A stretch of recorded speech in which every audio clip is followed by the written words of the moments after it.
ആകാശവാണി.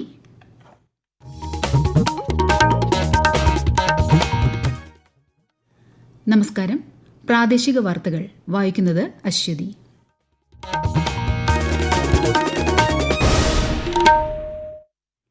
പ്രധാന വാർത്തകൾ. കേരള മുഖ്യമന്ത്രിയായി വി.ഡി. സതീശൻ നാളെ സത്യപ്രതിജ്ഞ ചെയ്ത് അധികാരമേൽക്കും.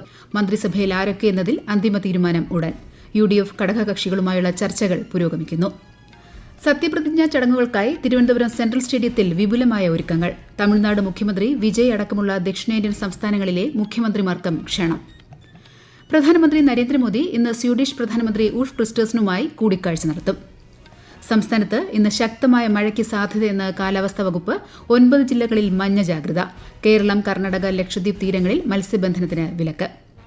രക്താതിമർദ്ദം നിയന്ത്രിക്കുക, പതിവായി പരിശോധിക്കുക, നിശബ്ദ കൊലയാളിയെ പരാജയപ്പെടുത്തുക എന്ന പ്രമേയവുമായി ഇന്ന് ലോക രക്താതിമർദ്ദ ദിനം. IPL ക്രിക്കറ്റിൽ ഇന്ന് 2 മത്സരങ്ങൾ.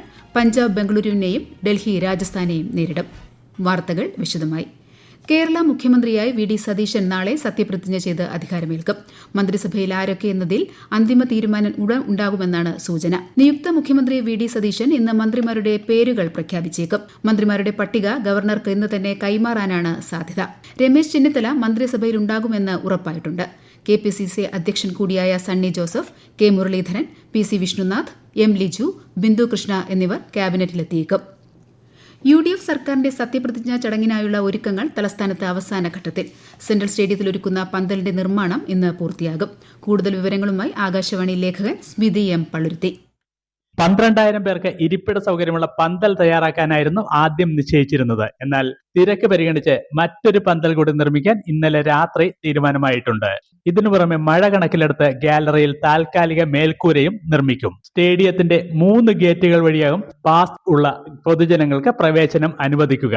ഒരു ഗേറ്റ് VIP-കളുടെ പ്രവേശനത്തിനായി മാറ്റിവെക്കും. മറ്റൊരു ഗേറ്റ് അടിയന്തര ആവശ്യങ്ങൾക്കായി ഒഴിച്ചിടും. രാവിലെ 8 മണി മുതൽക്കായിരിക്കും പൊതുജനങ്ങൾക്ക് ഇവിടെ പ്രവേശനം അനുവദിക്കുക. 10 മണിക്കാണ് സത്യപ്രതിജ്ഞാ ചടങ്ങ്. സത്യപ്രതിജ്ഞയോടനുബന്ധിച്ച് തിരുവനന്തപുരം നഗരത്തിൽ ഗതാഗത നിയന്ത്രണം ഏർപ്പെടുത്തിയിട്ടുണ്ടെന്ന് പോലീസ് അറിയിച്ചു.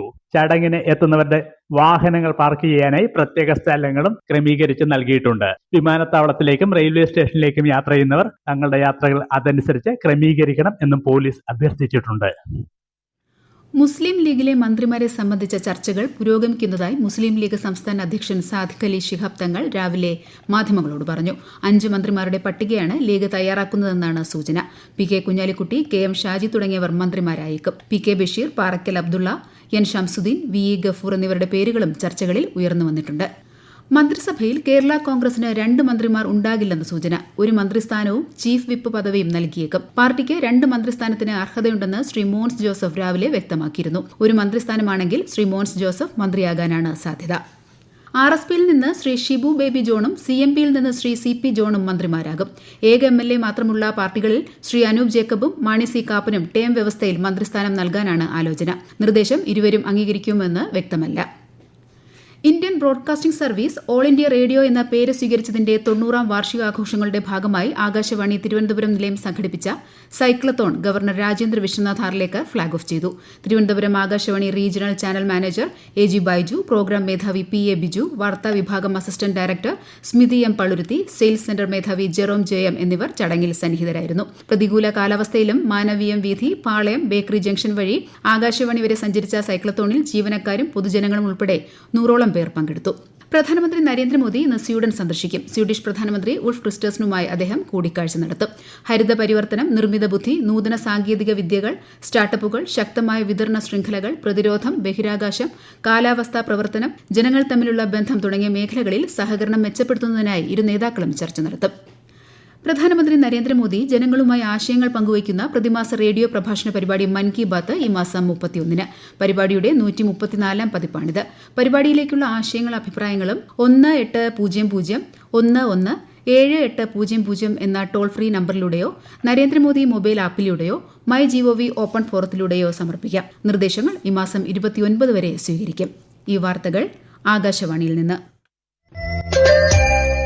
ആകാശവാണി വാർത്തകളും വാർത്താധിഷ്ഠിത പരിപാടികളും All India Radio News Thiruvananthapuram YouTube ചാനലിലും All India Radio News Thiruvananthapuram Facebook പേജിലും AR News_ തിരുവനന്തപുരം ഇൻസ്റ്റഗ്രാം അക്കൌണ്ടിലും AR News_TVM X ഹാൻഡിലും ലഭ്യമാണ്. സംസ്ഥാനത്ത് ഇന്ന് ഒറ്റപ്പെട്ട ശക്തമായ മഴയ്ക്ക് സാധ്യതയെന്ന് കാലാവസ്ഥാ വകുപ്പ്.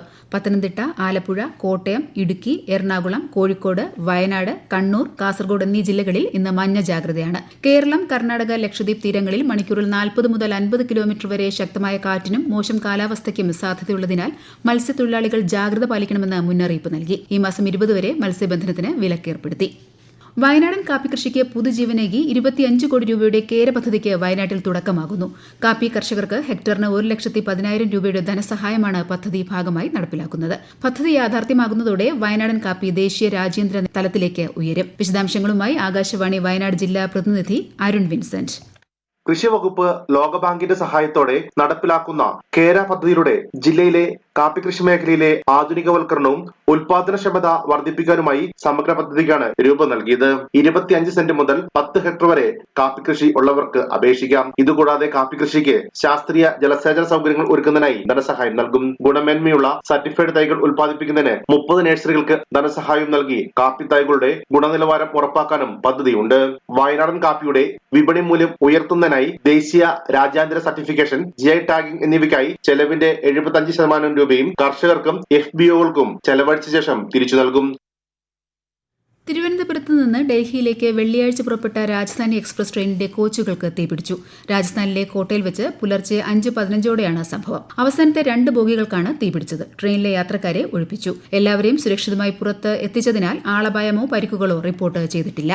കൊല്ലം ജില്ലയിൽ ഡെങ്കിപ്പനി വ്യാപനം തുടരുന്നു. ഇതുവരെ 250 പേർക്ക് ഡെങ്കി സ്ഥിരീകരിച്ചു. കൂടുതൽ പേർക്ക് രോഗം സ്ഥിരീകരിച്ച കൊല്ലം കോർപ്പറേഷൻ, മേലില, നെടുവത്തൂർ തുടങ്ങിയ മേഖലകൾ ഹോട്ട് പോയിന്റുകളാണ്. ഇത്തവണ വലിയ വ്യാപനം ഉണ്ടാകുമെന്നാണ് ആരോഗ്യവകുപ്പിന്റെ വിലയിരുത്തൽ.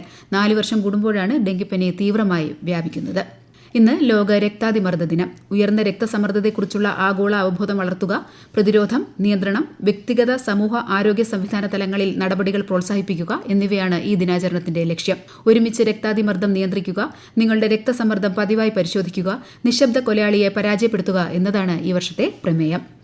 IPL ക്രിക്കറ്റിൽ ഇന്ന് 2 മത്സരങ്ങൾ. വൈകിട്ട് 3:30 ധർമ്മശാലയിൽ നടക്കുന്ന ആദ്യ മത്സരത്തിൽ പഞ്ചാബ് കിങ്സ് റോയൽ ചലഞ്ചേഴ്സ് ബംഗളൂരുവിനെ നേരിടും. മറ്റൊരു മത്സരത്തിൽ ഡൽഹി ക്യാപിറ്റൽസ് രാജസ്ഥാൻ റോയൽസിനെ നേരിടും. രാത്രി 7:30 ഡൽഹിയിലെ അരുൺ ജെയ്റ്റ്ലി സ്റ്റേഡിയത്തിലാണ് മത്സരം. ഇന്നലെ നടന്ന മത്സരത്തിൽ ഗുജറാത്ത് ടൈറ്റൻസിനെതിരെ കൊൽക്കത്ത നൈറ്റ് റൈഡേഴ്സ് 29 റൺസിന് വിജയിച്ചു.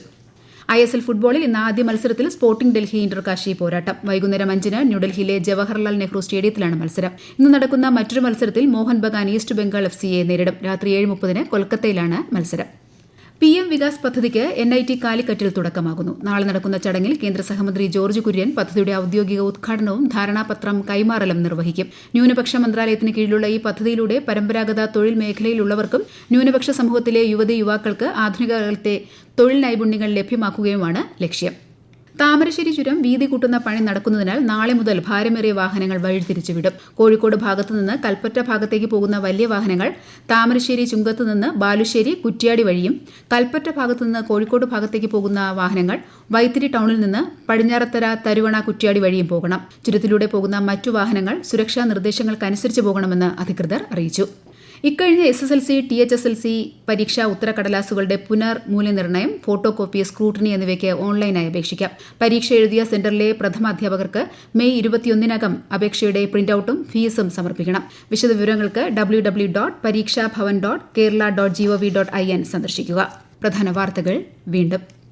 കേരള മുഖ്യമന്ത്രിയായി VD സതീശൻ നാളെ സത്യപ്രതിജ്ഞ ചെയ്ത് അധികാരമേൽക്കും.